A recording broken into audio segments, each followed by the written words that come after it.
The losses of the Russian Federation in the war are already so great that returning, even wounded and battered soldiers of Kim's army have to be sent back to the front. But there's hardly anyone to return. During the last assault, the Koreans were completely smashed. Watch the report for more details. Thousands of North Korean military personnel have returned to active combat operations in the Kursk region after a short break. This was stated by the President of Ukraine, Volodymyr Zelensky. According to South Korean sources, Russia temporarily withdrew North Korean troops from the battlefield in mid-January 2025, possibly for rest or to reconsider their deployment. The Ukrainian armed forces have already repelled a joint assault by Russian occupiers and North Korean soldiers in the Kursk region. The attacks were carried out by a large number of infantry groups in several directions at once. They advanced through fields and open areas. Enemy assault troops were also transported in buggies and unloaded in narrow groves, where they hid under the trees. The enemy was powerfully suppressed by Bradleys and artillery using cluster munitions under the guidance of the reconnaissance company. Russian losses in this assault amounted to at least a company of manpower. The 47th Separate Mechanized Brigade. Magura, and on Telegram. At the end of January, the New York Times reported that North Korean soldiers had not been seen in the Kursk region for about 2 weeks. Later, South Korean intelligence confirmed the withdrawal of DPRK military from their positions. At the same time, the head of the main intelligence directorate of the Ministry of Defense of Ukraine, Kirilo Budanov, stated that North Korean troops are still engaged in battles on the front line in the Kursk region, although their activity has decreased due to losses. The Russian Federation is once again using DPRK troops as assault forces, effectively as expendable material. I would like to remind you there were documents, parliamentary records, confirmed the use of DPRK military personnel as so-called penal battalions, essentially a tactic from World War II. Cooperation between the Kremlin and Pyongyang continues within the framework of the Comprehensive Strategic Partnership Agreement. Despite the colossal losses of his military in the Kursk region, Kim Jong-un stated that he will continue to support Putin's dictatorial regime. He also threatens to increase the DPRK's nuclear capabilities to counter the military cooperation of the US with South Korea and Japan, reports Reuters. In exchange for military support, Russia may provide North Korea with drone and missile technologies.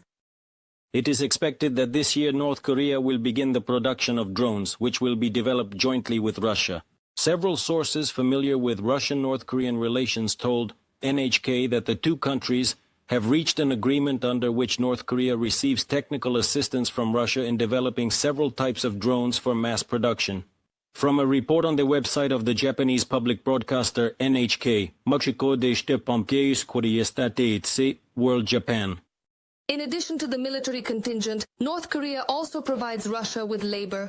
According to South Korean intelligence, last year North Korea sent thousands of its citizens for construction work across the Federation to replace the labor shortage caused by the mass exodus, the outflow of migrants following the start of Russia's full-scale war against Ukraine, and this is a violation of the UN Security Council resolution, which was in response to North Korea's weapons tests. Pyongyang was prohibited from sending its citizens to work abroad. This has never happened before. NATO hit the Russians hard. In the Baltic Sea, a cable is damaged again, but this time it's the Russians themselves. A new war or just karma for the Kremlin? Watch in the report. Is it really karma? Or a deliberate provocation?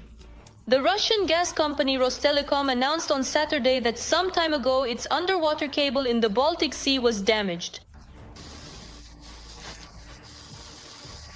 It is reported that this occurred as a result of external impact. What is meant by this is not specified.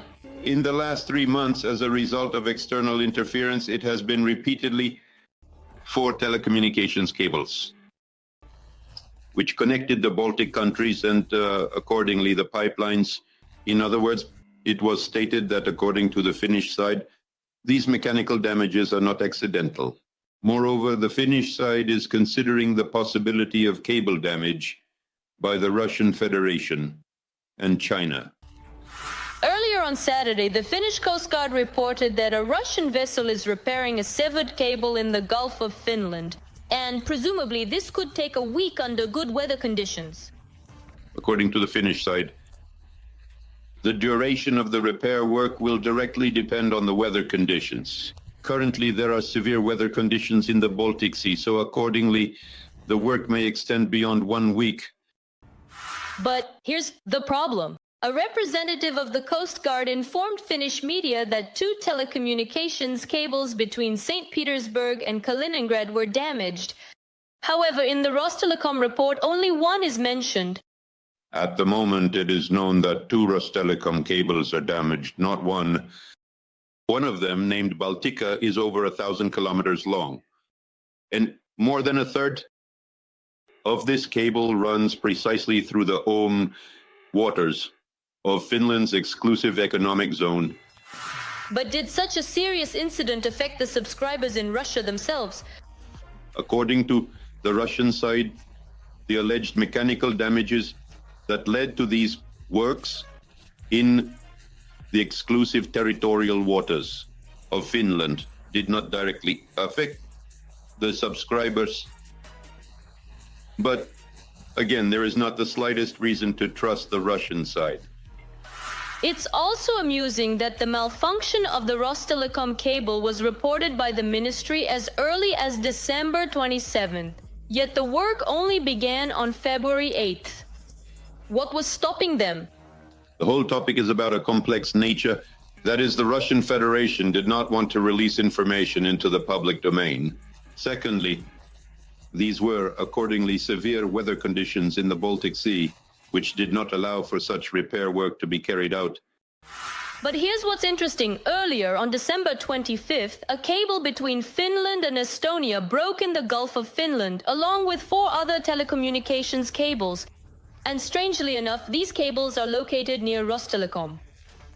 The situation with the damage to the Russian cable should be considered as a possible provocation by the Russian side itself, which would allow, against the backdrop of this information, to increase the military presence of the Russian Federation in the Baltic Sea under the pretext of protecting telecommunications cables and accordingly the vessel, the so-called Shadow Fleet. Let us recall that when the underwater communication cables between Finland and Estonia were damaged, a vessel was detained, Eagle S, from the Shadow Fleet of tankers of the Russian Federation. According to the investigation, the ship's crew planned to damage another energy cable, as well as a gas pipeline.